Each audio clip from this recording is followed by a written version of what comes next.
Welcome to the deep dive. So you've brought us some really fascinating material today, these excerpts from Shree Aurobindo's essays on the Gita. That's right. And what's interesting is this isn't about getting bogged down in, ancient history or super abstract philosophy. Not at all. Aurobindo was really focused on how this ancient text, the Gita, actually speaks to us right now, offering practical wisdom. Exactly. Wisdom for our lives today. So our mission here, for you listening, is to pull out those key insights, those real aha moments, the kind that give you genuine understanding without feeling totally overwhelmed. Right. So let's just dive in. What's the first thing we need to grasp about understanding the Gita through Aurobindo's eyes? Well, what's fascinating right off the bat is Aurobindo points out that even from the very beginning, there wasn't just one single interpretation of the Gita. Oh, okay. Yeah, different thinkers, commentators, they all looked at it slightly differently, and he actually sees this diversity as a strength. Right, not a problem to be solved. Oh, exactly. It shows the text's depth. So our goal isn't to somehow pinpoint the one correct historical reading. So it's not about becoming like a traditional Gita scholar necessarily. Precisely. For Aurobindo, the real juice, the real value is in uncovering what he calls living truths. Living truth. Yeah, principles that genuinely resonate with us now, that can guide us in our current lives, address our spiritual needs. Okay. Now, this might mean we look at the text through, partly a modern lens, but the aim is always to keep those core truths alive, vibrant, by seeing how they live in our own experience. Got it. So experiencing the wisdom, not just dissecting it. Now, Aurobindo talks about our current time being kind of pivotal, on the edge of something new. He really did. He felt humanity was moving into an age that demands we bring together a much wider range of understanding than maybe ever before. Okay, like what kind of understanding? Think about all the different streams flowing in, the major theistic religions, sure, but also a renewed understanding of Buddhism, the incredible discoveries of modern science, and even wisdom being rediscovered from the very distant past. It's a real melting pot of knowledge. Yeah, it feels like that sometimes. Yeah. A lot to process. It is. And Aurobindo argued that this means we need to build our spiritual lives, our understanding, more from our own inner being, our own potential. Instead of just rigidly sticking to past traditions or established doctrines, he saw the Gita as a powerful resource for this new, broader synthesis. Okay, that makes sense. And this brings us to maybe the most famous part for many people, the conversation between Arjuna and Krishna. Yes. Who were they representing here in Aurobindo's view? He sees them as incredibly potent symbols. Arjuna is basically the human soul on its journey. Okay. And Krishna represents the divine soul, the Godhead within us, you could say. That idea of a divine companion, that pops up elsewhere in Indian thought, right? Yeah, it does, yeah. You see similar pairings like Indra and Kutsa as friends, or the two birds on the tree, Nara and Narayana, divine twins, close companions. But the Gita setup is different. Hugely different. That's crucial. Unlike those other symbols, often shown in, peaceful meditation, a quiet forest. Right. Arjuna and Krishna are right there in the thick of it, on a chaotic battlefield, facing this immense moral crisis, this practical dilemma. So Krishna isn't just abstract wisdom. Not at all. He's the active divine force, the power that moves our actions, the sort of hidden guide within all of life's struggles and activity. So Arjuna, then, he's not just some ancient warrior with a problem. What does he embody for us? Aurobindo sees him as a kind of stand-in for humanity, really, governed by what the Gita calls the three gunas. The gunas, modes of nature. Exactly. Think of them as fundamental energies. Sattva for balance and light, rajas for action and passion, tamas for inertia and darkness. Arjuna's influenced by all of these, like we are. Okay. And he operates by conventional standards, follows the rules. He's shown to have good qualities, two high principles, self-control. He's a developed person. But he's really wrestling with this decision, isn't he? What's the heart of that conflict for him? Well, initially he's looking for clear external rules. Just tell me what to do. Right, the right action. Yes, and he gets confused when Krishna starts talking about his inner soul state being more important than the specific action itself. That sounds relatable. Totally. He's pragmatic. He struggles with this idea of how you can be in the world acting, but somehow be above it, detached. And later, his questions become more practical, like, okay, how do I actually recognize the divine? Or what's the real difference between renouncing things this way versus that way? Yes, he sounds like us trying to figure things out. And the Gita, being set on a battlefield, It doesn't shy away from the messy parts of life, does it? Not one bit. Aurobindo really emphasizes what he calls the Gita's courageous envisaging of the world. It fully acknowledges strife, conflict, even destruction. They exist right alongside cooperation and love. It's not presenting a sanitized version of reality. No. Yeah. He takes a very realistic view, points out that throughout history, even the best things association, love, progress, have always been tangled up with conflict, egoism, struggle. That feels more grounded than some purely idealistic views you sometimes hear. It does. And the Gita, in this interpretation, accepts the divine as both the benevolent Lord, the source of good, and as time the destroyer, Kala. Wow, okay. Both sides. Both sides. It doesn't try to dodge the difficult questions, the enigma of the world, as Aurobindo puts it, the suffering, the chaos. Right. His point is, if you accept God as truly omnipotent, truly omnipresent, then somehow we have to find faith, even amidst the destruction and pain. Trust that there's a bigger picture. Now, Arjuna's role as a kshatriya, a warrior, Yeah. what's the deeper significance there for the Gita's message? Aurobindo explains that war, the battlefield, it's an outward symbol. It represents a more general principle of struggle that's just inherent in life. In her struggle, too. Both inner and outer, absolutely. The Kashaya, the warrior type, embodies the person who accepts this principle of struggle. They don't run from it. Instead, they strive for mastery, for realizing what's right, and just through that struggle. So it's about engaging with challenges, not avoiding them. Exactly. And the Gita is very much addressed to the man of action, the person engaged in the world, facing these kinds of dilemmas, like Arjuna, like us. And Arjuna's initial reaction, his desire not to fight, Yeah. is that seen as noble compassion? Interestingly, no. Aurobindo argues pretty strongly that Arjuna's reluctance isn't coming from a place of true universal compassion. Oh. He sees it more as a kind of self-pity, a shrinking back from the personal suffering, the grief, the emotional attachments involved in fighting his own kin. So it's more about his own feelings. Yes. He contrasts this kind of personal recoil, this weakness, as the Gita calls it, with the strength and the larger sense of duty, the dharma, that's expected of someone like Arjuna, who has this high potential and a connection to a divine purpose. So it's about moving beyond just personal aversion towards a bigger picture. That's a really key insight. Yeah. Yep. Now, the Gita also brings together these two concepts, Sankhya and yoga. Can you break those down a bit for us? Sure. Think of Sankhya broadly as the path of knowledge, of discrimination, of understanding. It involves using your intellect to analyze the fundamental principles of existence, figuring out how things work. Okay, the analysis part. Right. And yoga, on the other hand, is the path of practice, of union. It emphasizes practical methods, disciplines, to connect more deeply with your true self and ultimately with the divine. And the Gita, in Aurobindo's reading, doesn't see them as separate. Not at all. That's central to his interpretation. He emphasizes the Gita presents them not as rival schools, but as interconnected paths leading to the same ultimate goal. Well, they work together. Absolutely. Sankhya, in a way, becomes a form of yoga, using knowledge as its method. And yoga, especially karma yoga, the yoga of action. Right, selfless action. Yes, that involves dedicating all your activities, inner thoughts, and outer actions as a kind of sacrifice and offering to the divine. Okay, so Sankhya provides the map, maybe, and yoga is the journey using that map. That's a good way to put it. And speaking of the map, you mentioned Sankhya elements. What are those about? Right, these are like the basic building blocks of reality in Sankhya thought. You've got the objective side, charis, the 5 physical elements, earth, water, fire, air, ether, and the 5 senses we use to perceive them. Okay, the physical world. Yeah.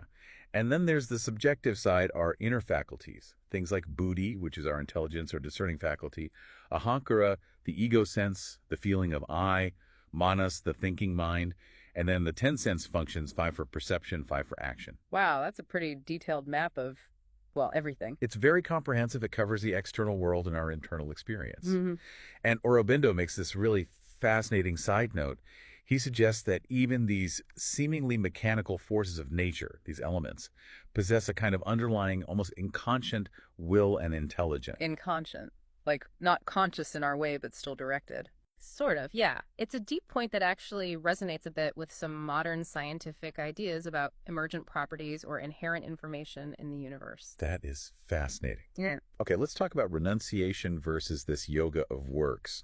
What's the Gita's stance as Aurobindo sees it? Well, the Gita says both paths, renunciation and the yoga of works, karma yoga, can lead to liberation, to salvation, but But it actually comes down pretty clearly that the yoga of works is, for most people, the superior path, the more effective path in the world. so you don't have to become a hermit.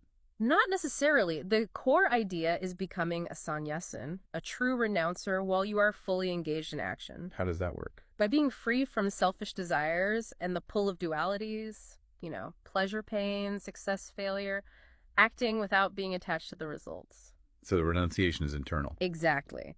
True renunciation, in this view, comes from realizing that your actions ultimately arise from the universal energy, from nature, prakriti, not from your little separate ego. The ego doesn't do anything, ultimately. And that ties into sacrifice, doesn't it? What does sacrifice really mean here? Yes, sacrifice yajna is absolutely central.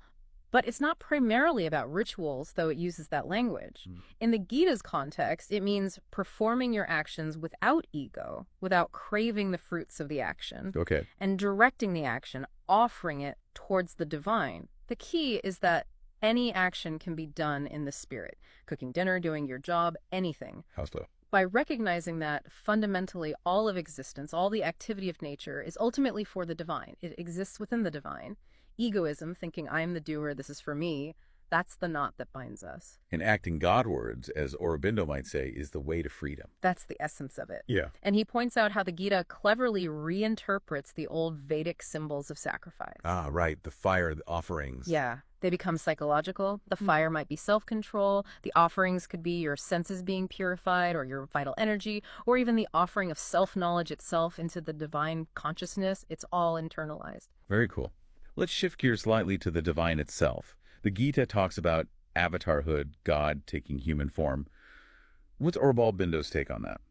He explains avatarhood as having this really interesting dual aspect. On one hand, yes, it's the descent of God into humanity, the divine essence manifesting in a human form, like Krishna, the eternal avatar. Yeah, the divine coming down. But crucially, it's also about the ascent of humanity into Godhead. Our potential to rise into divine consciousness. It's like a second birth of the soul into the divine nature. So it's a two-way street. Divinity coming down, humanity reaching up. Exactly. That's a revolutionary part for Aurobindo. It's not just out there. Divinity is actively descending, and we have the potential, the destiny almost, to ascend. It's a dynamic evolution. Wow.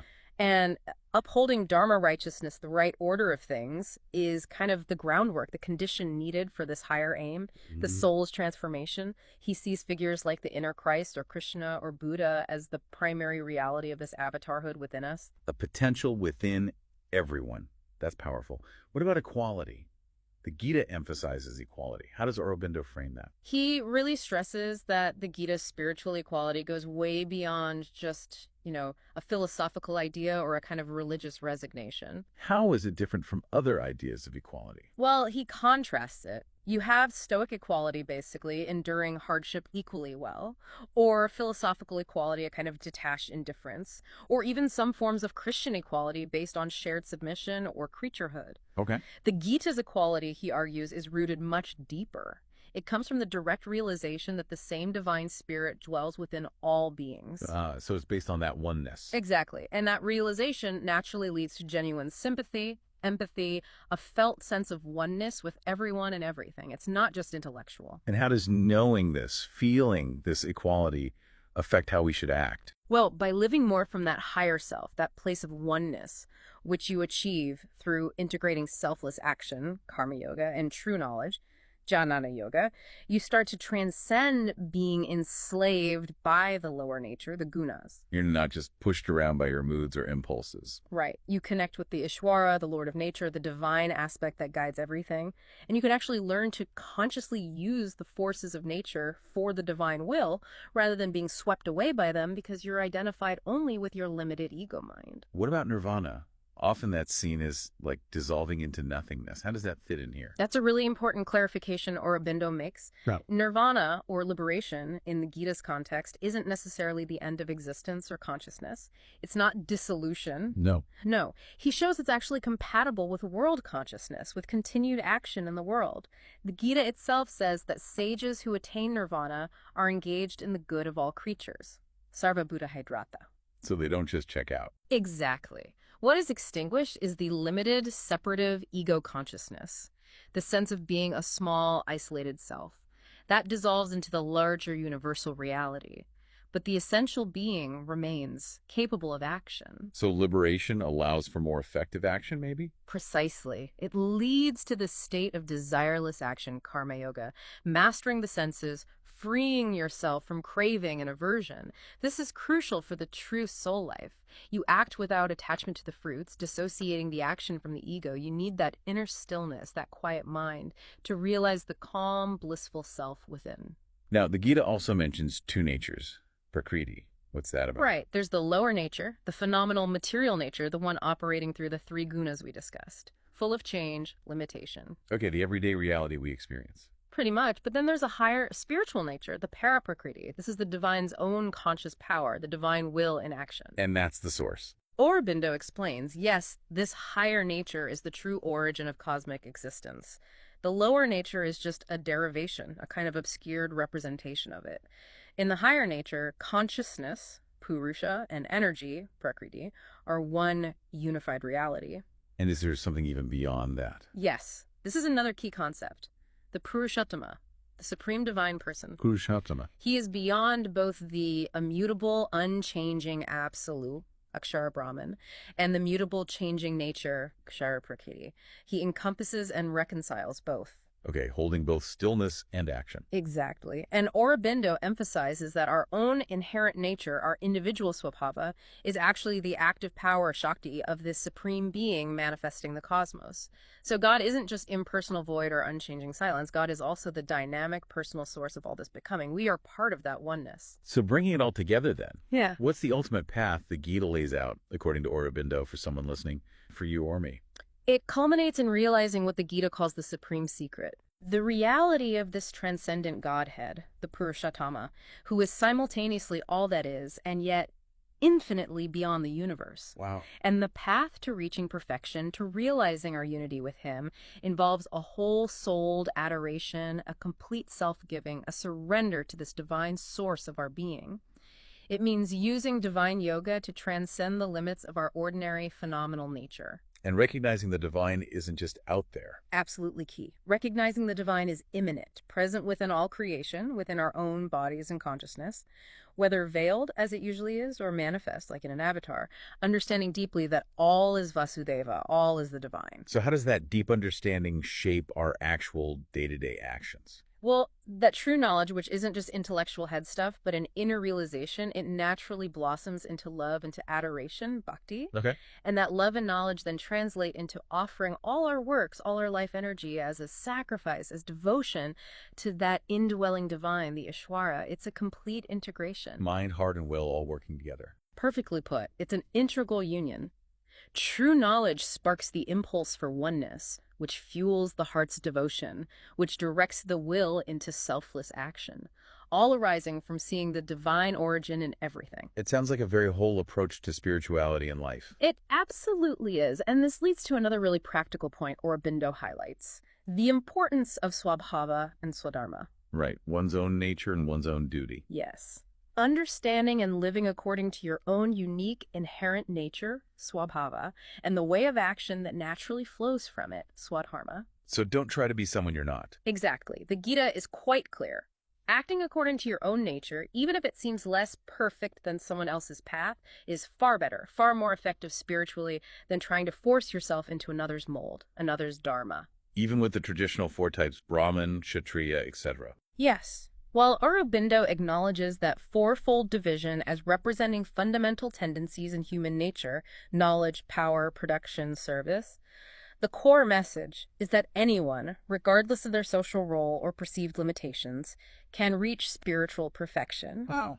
by dedicating their natural work, whatever it is, performed according to their own swabhava, with the right inner attitude, the right knowledge, the right motive of offering it to the divine. So it's universally accessible. That's the promise. So the Gita's huge central aim, through Aurobindo's lens, is really this grand reconciliation. Reconciliation between The inner spiritual truth, the silent self within, and our outer life, our engagement and action in the world. It starts with Arjuna's very practical, ethical dilemma about action, remember? Right, the battle. And it guides us towards a solution. It shows that while achieving a state of impersonal calm offers a release, the Gita points beyond that. To something more. To what Aurobindo calls a mightier, fuller, more positive spiritual experience. One that involves this relationship with the Purushottama, the Supreme Person.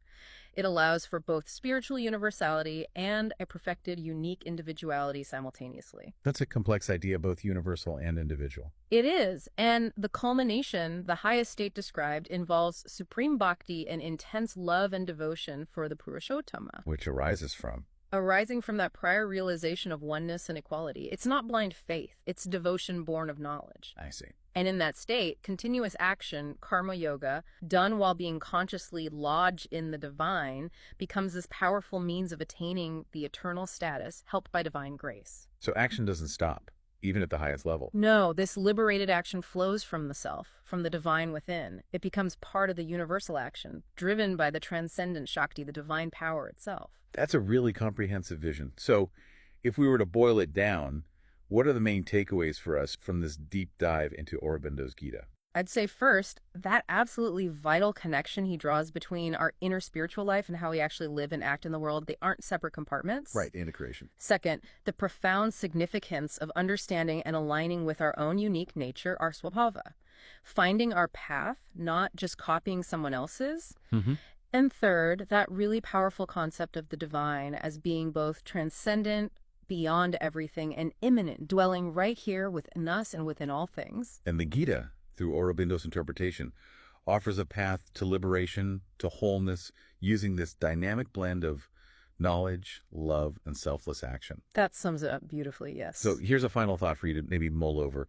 How might really trying to understand your own unique swabhava, your inherent strengths, your tendencies, maybe even your purpose, how might that change things? Mm-hmm. And then what if you approached your daily actions, even the mundane ones, not just as tasks, but as a kind of inner sacrifice, done without obsessive attachment to the outcome, offered towards something larger than just your own ego? How could that shift your perspective on your everyday life and maybe even your bigger spiritual journey? How can you personally find a more harmonious balance between those deep inner ideals and your active, sometimes messy, engagement with the world around you? That's definitely food for thought. Indeed. That's something to consider until our next deep dive.